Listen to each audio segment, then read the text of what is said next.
Hello everyone, welcome back to PC Error Detective.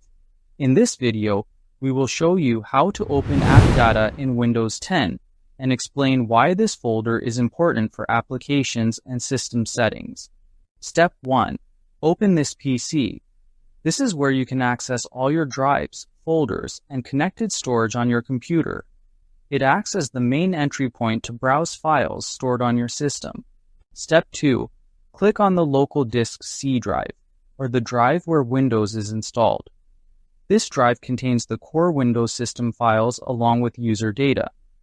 Most system-related folders, including Appdata, are stored here by default.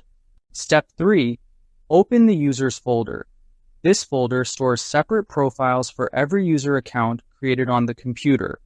Each profile keeps personal files and settings isolated from other users. Step 4. Click on your username folder.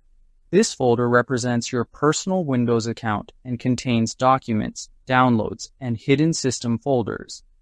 Appdata is located inside this user-specific directory. Step 5. Click on the View tab in File Explorer.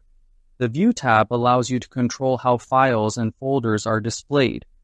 This is important because some system folders are hidden by default for safety. Step 6. Click Hidden Items to enable it.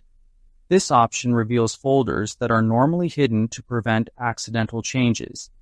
Enabling it is necessary to make the Appdata folder visible.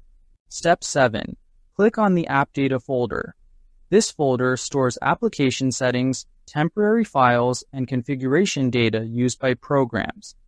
Accessing it helps with troubleshooting app issues and managing advanced settings. Thanks for watching, and don't forget to subscribe to PC Error Detective for more helpful Windows tutorials.